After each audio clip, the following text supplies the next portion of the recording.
Here's my third stop feeding these freezing, starving, cute little boys and girls nobody cares about but me and my friend Hannah. This is the bank on Galena Road in Aurora.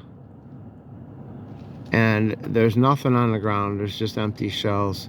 And they're starving in below temperatures, block of ice for some water.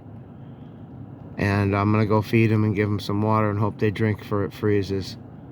Please feed these birds and care for these birds.